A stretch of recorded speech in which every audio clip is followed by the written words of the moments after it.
Muito bem, queridos alunos, estamos aqui para mais uma aula de física. Eu sou o professor Nelson Bezerra e agora nós vamos conhecer qual é o objeto de conhecimento e o detalhamento para a aula número 25. Aí está, pessoal. No nosso objeto de conhecimento, nós teremos tratamento de água e esgoto, usinas de energia elétrica, rendimento e custo, programas de imunização, prevenção e tratamento de doenças. No detalhamento, nós falaremos de usinas hidrelétricas, fluxo de água para gerar energia elétrica, consumo e rendimento de energia elétrica. Então é isso, pessoal. Agora que nós conhecemos já o nosso objeto de conhecimento e o nosso detalhamento, vamos iniciar então a nossa aula.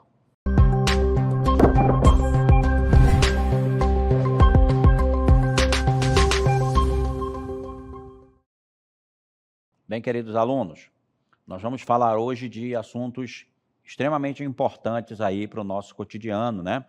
Nós estamos vendo aqui ao lado, por exemplo, a imagem de uma usina geradora de eletricidade, né? Uma hidrelétrica, que utiliza exatamente a diferença de potencial que existe entre a queda da água, né? Porque ela cai com uma diferença de potencial, e essa diferença de potencial, esse potencial é utilizado, então, para produzir energia mecânica, né, girando as pás de uma turbina, e daí transforma em energia elétrica. Então, nós vamos falar hoje sobre as hidrelétricas. É um dos assuntos que nós iremos comentar hoje, né? A energia hidrelétrica é a eletricidade gerada pela força das águas. O processo de transformação da energia potencial da água em energia cinética e, posteriormente, elétrica, ocorre no interior das usinas hidrelétricas, tá, pessoal? Então, você já sabe aí do que a gente vai tratar neste primeiro momento. Continuando aí o nosso conteúdo, pessoal, a hidrelétrica é a principal forma de energia utilizada no Brasil. A principal fonte, né? A gente fala fonte, mas a gente sabe que a energia ela é transformada de uma modalidade para outra, né? E é a terceira no mundo. A terceira mais utilizada no mundo é a obtenção de eletricidade através de usinas hidrelétricas. E nós vamos falar que, embora utilize de uma fonte renovável e seja considerada mais limpa e barata comparativamente às demais, a construção das hidrelétricas é responsável por uma série de impactos ambientais e sociais que podem transformar os ecossistemas locais, bem como a vida das populações que vivem nas suas proximidades. O que é que nós queremos falar então com isso, pessoal? Vamos nos colocar aqui nesse cenário aqui com uma barragem de uma hidrelétrica e ali ao fundo você vê algumas das comportas abertas, né? Deixando com que a água caia, né, de uma determinada altura. Essa diferença de potencial, essa queda d'água, que faz com que as turbinas que estão ali no meio do caminho da queda, elas girem, fazendo com que essa energia potencial da queda, já transformada em cinética, porque a água ganha velocidade, né, na queda, e transforma a energia potencial em cinética, e essa energia cinética faz com que as pás de uma turbina girem, né? E essa energia cinética vai ser transformada depois em energia elétrica. E aí vai ser colocada aí na fiação para chegar até as residências das pessoas que utilizam esse tipo de energia. Mas veja só, como foi comentado, né? A construção de uma hidrelétrica, ela não tem só benefícios. Ela também tem alguns problemas, e esses problemas são ambientais, como, por exemplo, na hora de construir a barragem, para que a água seja acumulada num determinado lago, né, é necessário construir uma barragem. Essa barragem, ela alaga uma grande quantidade de área, uma grande área, né? Geralmente essa área é uma área de mata, é uma área aí próxima do leito dos rios, né, que se represa um rio. E aí o que acontece, pessoal? Ali a vida que existia naquela área inundada, ela simplesmente acaba ali, os animais não têm mais onde morar, até se pessoas estiverem morando nessa área, elas têm que ser deslocadas, né, têm que ser deslocadas para que, é claro, não vai poder viver numa área inundada, né, pelo lago da hidrelétrica.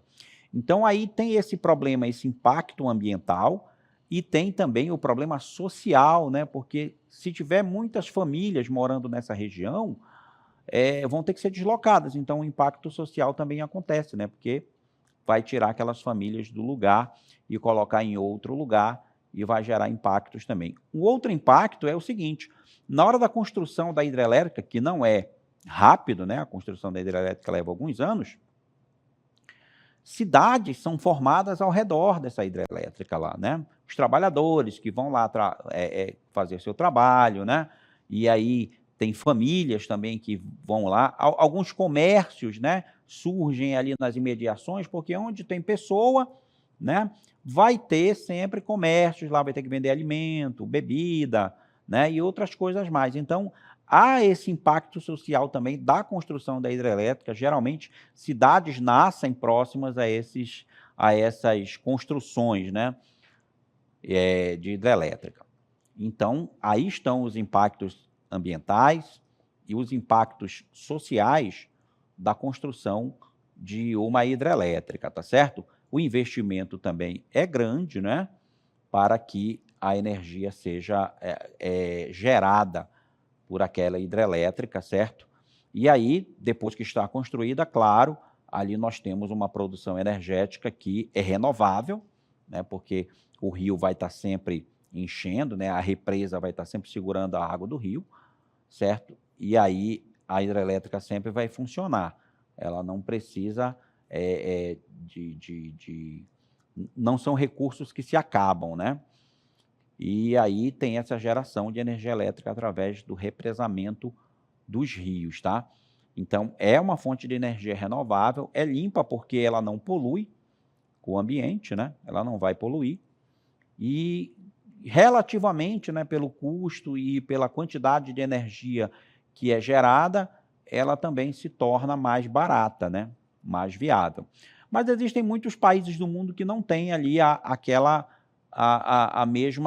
o mesmo relevo que tem o nosso país, por exemplo, onde existe uma grande quantidade de rios, onde se pode construir esse tipo de usina geradora de eletricidade.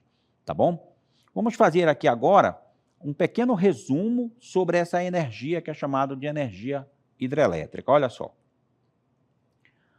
A energia elétrica, ela é obtida por meio da força das águas, né? Como assim força das águas, né? Porque quando se represa ali, ou você tem novamente ali as comportas abertas, né, de uma hidrelétrica, a água obrigatoriamente ela tem que descer, ela tem que cair de uma determinada altura ou descer por uma rampa, que é o caso dessa hidrelétrica aí, e nesse caminho, né, com a energia cinética que tem, com a velocidade da água, ela faz girar as pás de uma turbina, né, que está ligada aí a geradores que vão transformar essa energia mecânica, né, energia cinética, em energia elétrica. É no interior das usinas hidrelétricas que se dá a conversão da energia potencial da água armazenada nos reservatórios em energia cinética e, por fim, em energia elétrica, né? É como funciona aí a hidrelétrica. Ainda falando aí, pessoal, a hidrelétrica também possui suas vantagens e possui também suas desvantagens.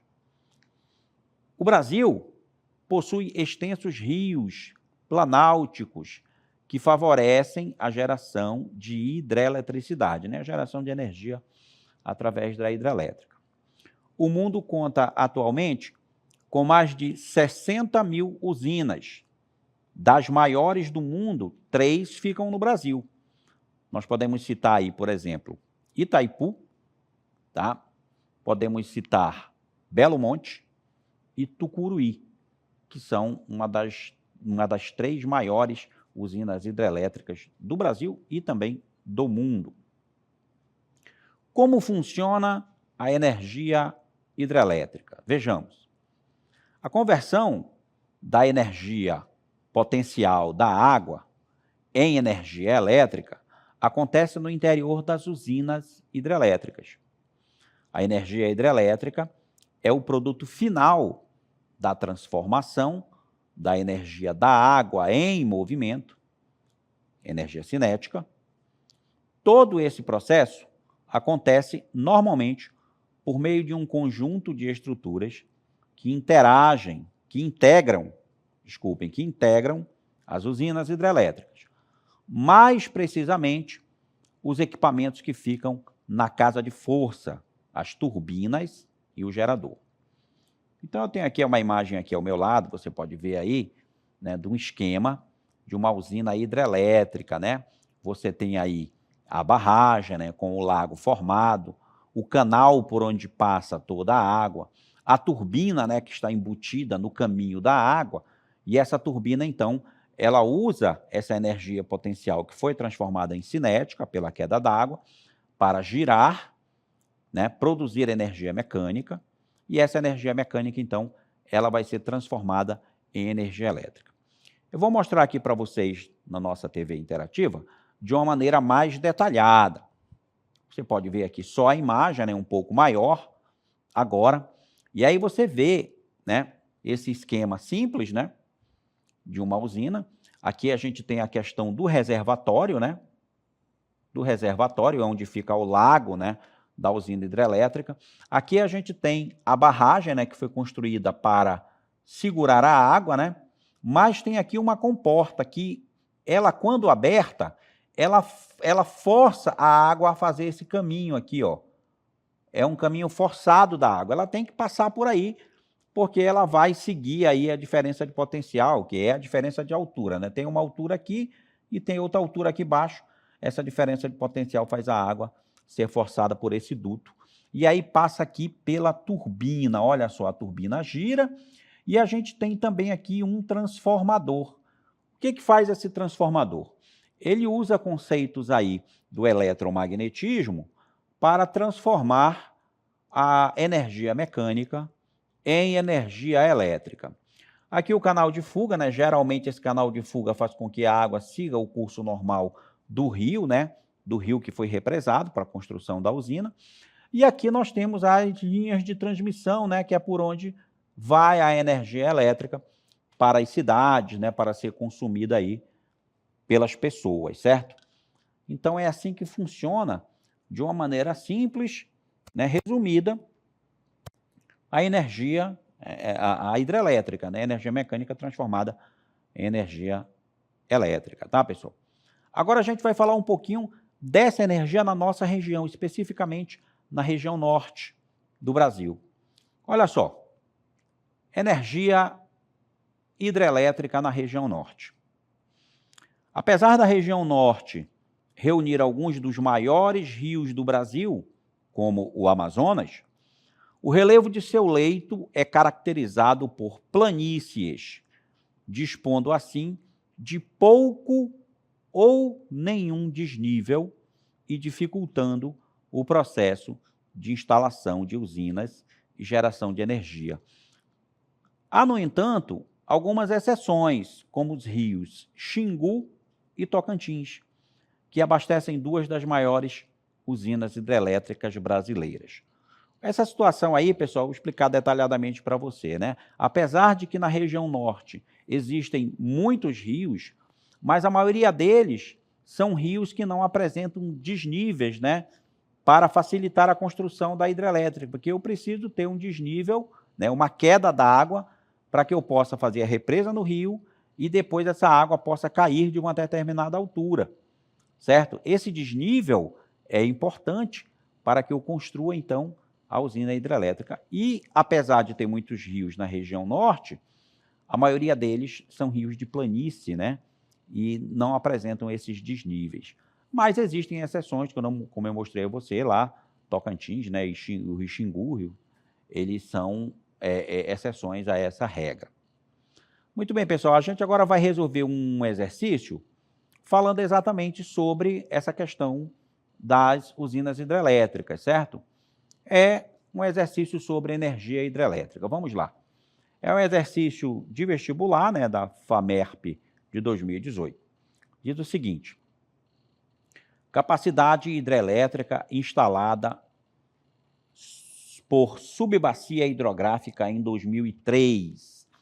Então, ele mostra aqui um gráfico informativo, né? Ali na região do Brasil. Considerando o mapa e conhecimento sobre a produção de energia hidráulica brasileira, pode-se afirmar que... Aí a gente tem algumas afirmativas aqui para analisar.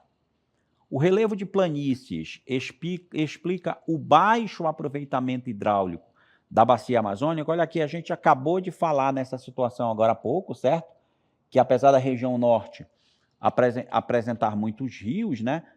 O problema é que a maioria dos rios são em planícies, né? Então, a letra A, olha só, ela está com muita possibilidade de ser a correta já na letra A.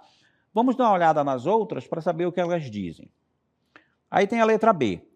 A grande distância dos centros consumidores explica o alto aproveitamento hidráulico na bacia do Paraná-Paraguai. Aí eu digo para você que está equivocada essa afirmação, né? Grande distância entre os centros consumidores não é motivo para alto aproveitamento hidráulico, né, pessoal? Então, a letra B está incorreta. O relevo de depressões explica o baixo aproveitamento hidráulico na bacia do Atlântico Leste. Esse relevo de depressões deveria, ao contrário do que diz o relevo de planícies, ele deveria facilitar, não ter um baixo aproveitamento, deveria explicar o alto aproveitamento. Está incorreta a letra C também. A grande diversidade biológica, o que não tem nada a ver com a construção de hidrelétricas, né, pessoal? Explica o alto aproveitamento hidráulico na bacia do Atlântico Nordeste e Norte. E por último, a letra D não é correta. E por último, a retração da frente pioneira explica o alto aproveitamento hidráulico na bacia do Tocantins. Retração da frente pioneira, isso aí não tem também o menor sentido de ser motivo para aproveitamento hidráulico. Então, realmente, pessoal, vamos ficar aqui já. Olha só a resposta correta, a letra A. É o relevo de planícies explica o baixo aproveitamento hidráulico da bacia do Amazonas. Vamos ver aqui no nosso gabarito, olha, solução, alternativa A. O relevo de planícies explica o baixo aproveitamento hidráulico da bacia do Amazonas. Aí por quê? Os rios de planície, como aqueles que estão compreendidos na bacia do Amazonas, dispõem de baixo aproveitamento hidráulico pela ausência de desníveis acentuados em seu curso. Aí está, então, a justificativa pela qual a letra A é a letra correta aí do nosso exemplo.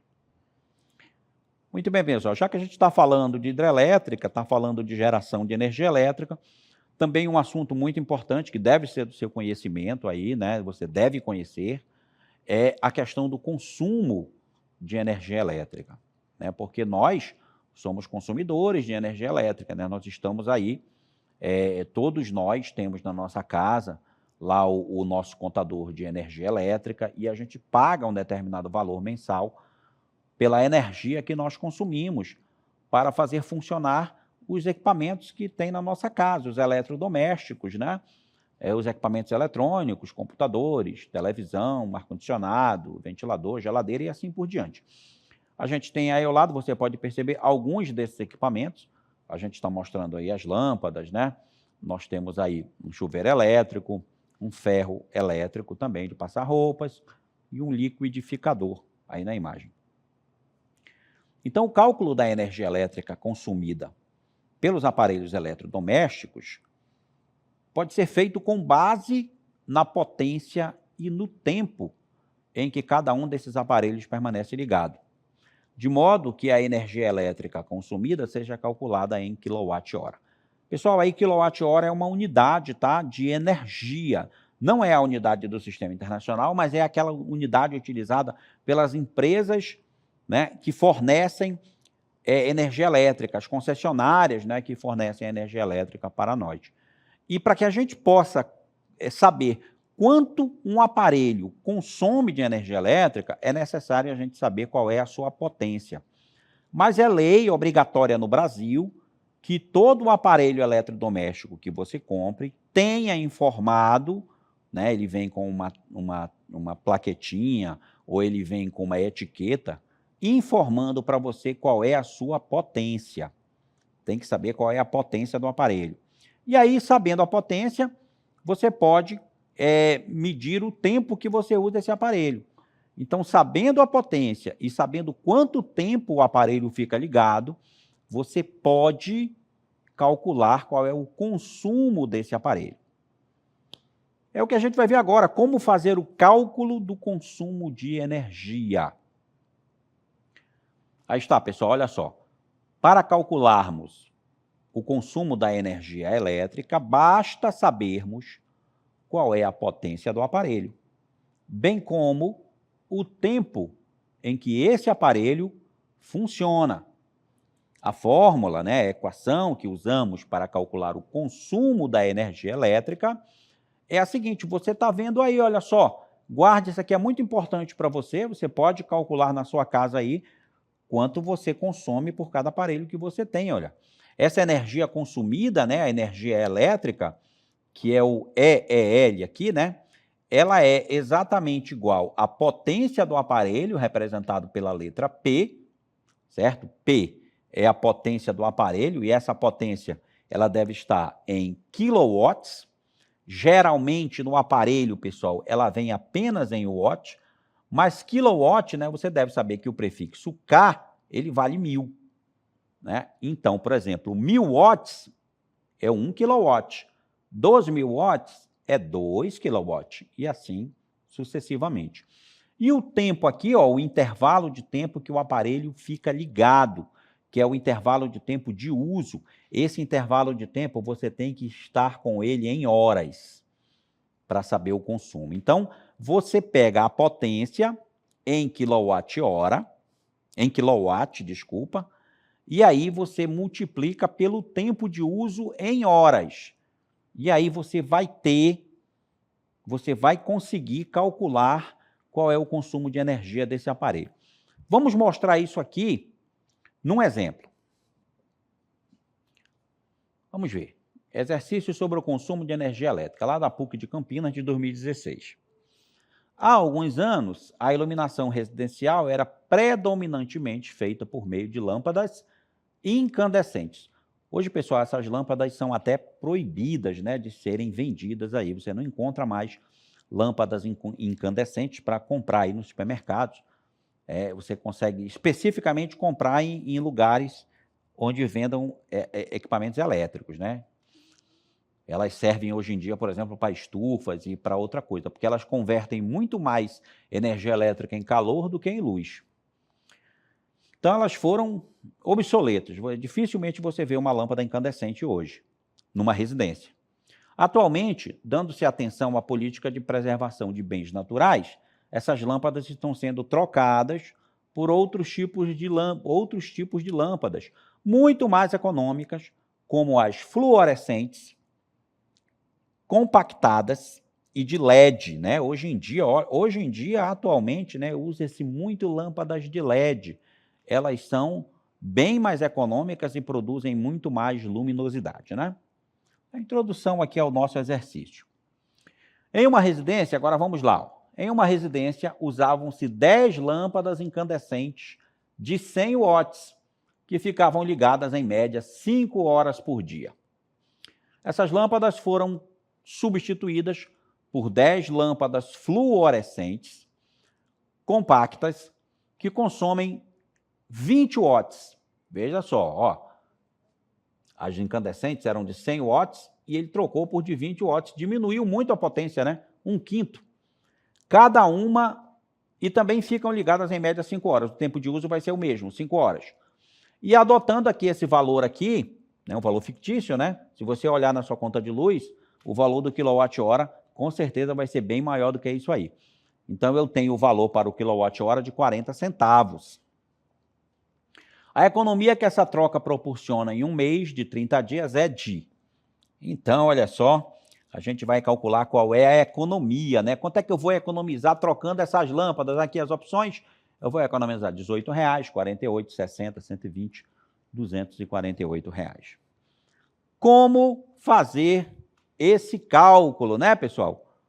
Como fazer esse cálculo? Olha, eu já vou colocar para vocês aqui que o nosso gabarito diz que a solução correta é A letra B, eu vou economizar R$ 48,00. Mas como é que eu chego nesse valor?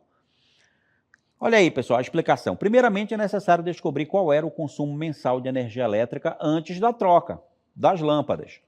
Depois, devemos descobrir qual foi o consumo após a troca.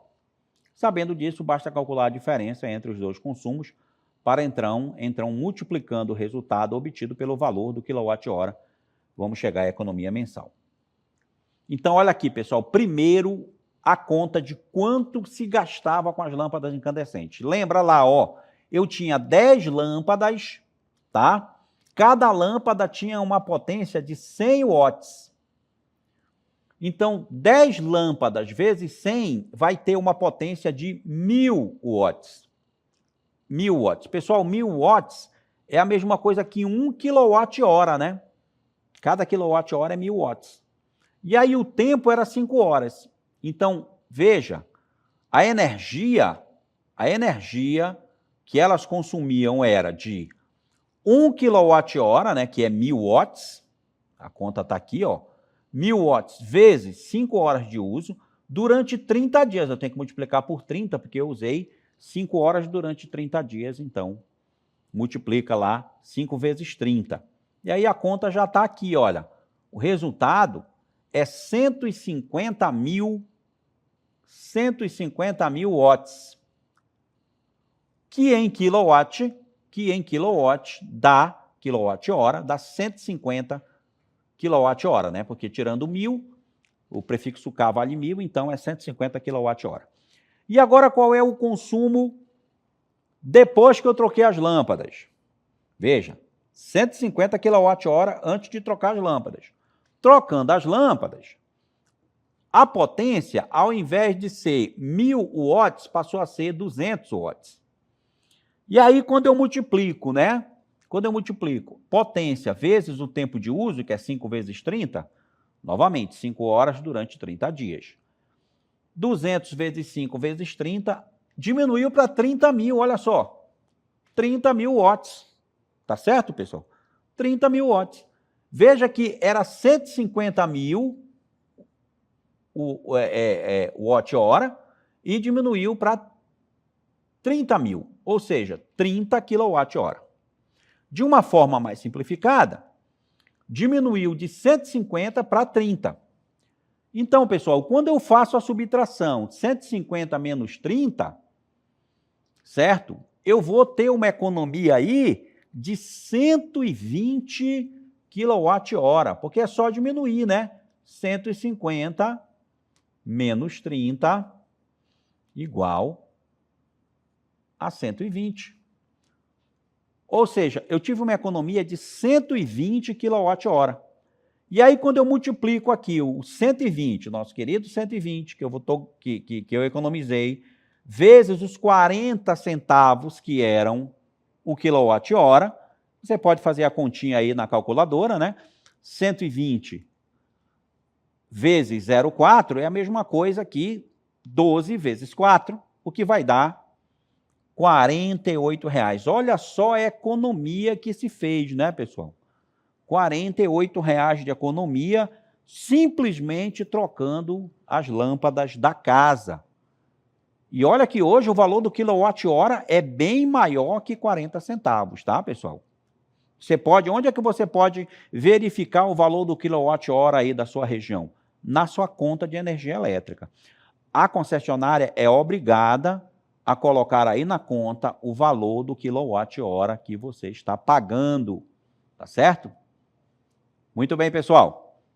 Eu espero que vocês tenham gostado. Eu encerro aqui a aula com vocês e a gente se encontra em outra oportunidade. Tchau, pessoal.